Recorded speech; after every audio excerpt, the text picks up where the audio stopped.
So we've had to run to the parts store. Was brush hogging and cleaning up some of the other areas around the farm after I put in the area for the electric fence we're going to put in. And I snapped the PTO shaft in half.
I snapped the PTO shaft in half.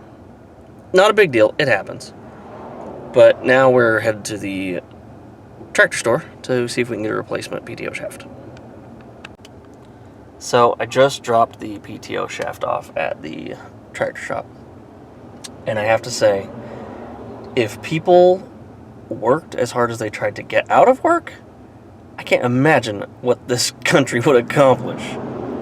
So I go in, take the shaft in, parts desk, goes back, finds a new shaft for it. Can you put the shaft on the knuckle for me? You cut it to length, put it on the knuckle. Well, you got to talk to that guy. And he points to the guy behind him and then wave through the. I'm like, wave through the glass because he's sitting at a desk behind the window. He doesn't see me. I'm like, he's got his feet propped up on the desk. I'm like, that dude's asleep. He's like, I'll just go around the corner and go through the door. So I go around the corner, look in, knock on the door, and he startles awake. Sure enough, he was asleep. And I'm like, no big deal. Maybe it's the manager. I don't know. Who knows? Right? It happens. Maybe he's just really tired. Had a busy morning. Anyway, he hops up. What can I do for you? Can you install this new shaft on the knuckle? Cut it to length. Well, I don't know. I don't know if I can do that or not. Do you got the shaft? Yeah? Well, what's it going on? What's going on this knuckle? Well, have you talked to anybody up front? Let's go walk around there. Have you talked to anybody up front? Well, no, I talked to that guy, and he said to talk to you. Well, no, you gotta talk to you gotta talk to somebody else. Okay, dude. So I'm like, do y'all actually do this back here? Well, yeah, I mean, I think so. I think we could do this, yeah. I mean, I guess. I don't know. Like, okay, you know what? I'm just gonna go somewhere else. As I'm walking out, I noticed the manager is actually in the other room.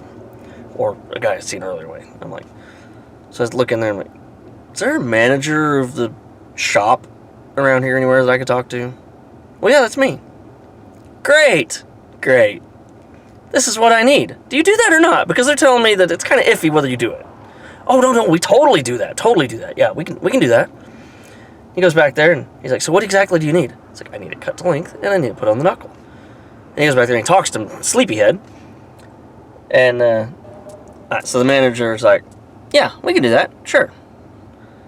So we go walk to the back, and he's like, so what exactly do you need? I said, I need a new shaft put on this knuckle. So I need to cut the length and install the knuckle. And he talks to Sleepyhead. Can we do this? Is this something we can do? I'm like, do you not know what your shop can do? It's a PTO shaft and you're a tractor shop. Surely you can do this, right? And Sleepyhead's like, well, yeah, we can do that. He's like, and the shop guy said, well, this is something you can do right now. And I'm like, and I tell him, I said, it's no hurry. Really, I can leave it. It doesn't have to be done right now. I just need to know if you can do it. Oh, yeah, we can do it. And the shop guy goes, yeah, I don't know if I could do it real quick because, sometimes these don't want to come apart and it's real hard doing it. I'm like, that's fine. And the manager's like, well, let me take your information down and we'll call you when it's done. So he does, and I leave. Y'all, I know where I'm not buying my next tractor. which is a story in itself because my first tractor, I'm not happy with where I bought my first tractor for the same sort of reasons. Service is kind of lacking. And now this other place that is actually a Kubota dealer. My tractor's a TYM. I bought it at a TYM LS dealer. Love my tractor. Don't have any complaints against the tractor. Just the shop. This is a Kubota dealer that's a lot closer. This dealer's only like 10 miles away from me. The place where I bought my tractor is over an hour. So, I'm not going to be buying a Kubota tractor. And especially not at this place. Because they don't even know if they can fix a PTO shaft. I can fix a PTO shaft. I just didn't want to mess with it. I wanted to pay someone to do it. Instead of having to do it myself. So, I just want to, before I get too much further into this, there was nothing in the shop, people. Nothing. No tractor, no implement. There didn't appear to be anything that they were working on. Maybe they had something outside. But if homeboy could sit with his feet up taking a nap and the shop was empty, I'm going to guess they weren't real busy. So, that's my rant. I'm just going to... There's another shop that I will try my luck there next time, and now I know my dad always just fixed his own stuff.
So back to the project we got planned today.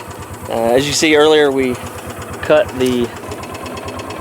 the brush hog and just cut a real narrow path up around the tree and then over to where the fence is going to go that way. So this afternoon we're going to be trying to get an electric fence put in. We bought new posts, ground rods, new charger, got the wire in here. And we're basically going to run this fence up from this post over here. I don't know if you can see that post there. We're going to go up to the tree over there and over that way. The reason we're doing this is we need to hay this field. And so, but right now we've got the cattle in here. As you can see, those lovely ladies over there. They're all coming over here because they think I have grain. But I don't. I didn't bring any for them right now. But we're going to fence this off, give them a smaller area to be in for right now, so the hay cutter can get in here, cut all this, get it baled, and then once they're done baling, we'll take this electric fence back down and let the cattle run. So that's what we're going to do today. As you can see, I have some very curious ladies that are wanting to know what I'm doing. First thing we've done is put in this post. And that's going to be like the end anchor for our fence, our electric fence. It's just a simple steel post that we'll put the strand on.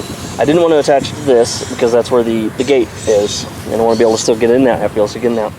I thought about attaching it somewhere back there, but with the brush and stuff, I'll just put a new post, set a new post in, string it off that. Should work a lot better that way. All right, y'all, so this is basically how this is going to set up. Now this will get pulled tighter, but for right now, it's just hanging there on the fence post. It'll get pulled tighter. I say it'll hang there on the fence post. Maybe it will, maybe it won't. I don't know. Maybe I need to tighten her now. We'll see. Scratch that. Okay, so here's what we've got so far. The wire is going around this post, and I kind of want to show you what I rigged up. This is probably the most redneck thing I've ever done. I used the ground rods and I've made a spool, so now I can just stretch the line to the tree and then come back in and put my posts. It might look stupid, but a good friend of mine always says, if it's stupid and it works, it ain't stupid. So I was fully prepared to say that was stupid. It worked like a charm. That worked really well. But now I gotta deal with cows. Because what's gonna happen is I'm gonna stretch that line and they're gonna be on opposite sides and they're gonna wanna get back to each other. So I gotta get them all ran one side or the other so I can finish putting the fence in. As you can see, I've got it tied off on this end and it's running down through there. This piece will go around the tree so it doesn't ground against the tree. And the trench goes that way. But you can tell I didn't brush hog in a straight line. What I thought was a straight line from where I was brush hogging ended up not being where the fence is going, which is okay. It just means I gotta move my post a little bit. This is why you stretch the fence first and then put your posts in. Okay, so the cows went down to the tree and went around the tree and got snagged on my wire and kind of stretched it out a little bit. So, they didn't really stretch it as much as they just kind of straightened it, which actually caused it to go unstraight, and I had to go fix it because they kind of drug it to the side. It straightened it. They loosened it up, pulled the tension out of it. Didn't break it though. So now though, they're once again coming to see if I have any grain yet. So you know what I said about the coil being a stupid idea? As it turned out, that worked great. As you can see what I'm fighting with, they keep walking across my string and they've got it all messed up. My posts aren't in line, nothing's working because I can't keep the cattle out of my way.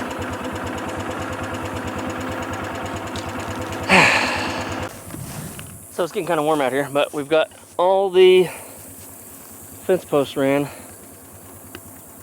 around the tree, around the corner, over to the other fence.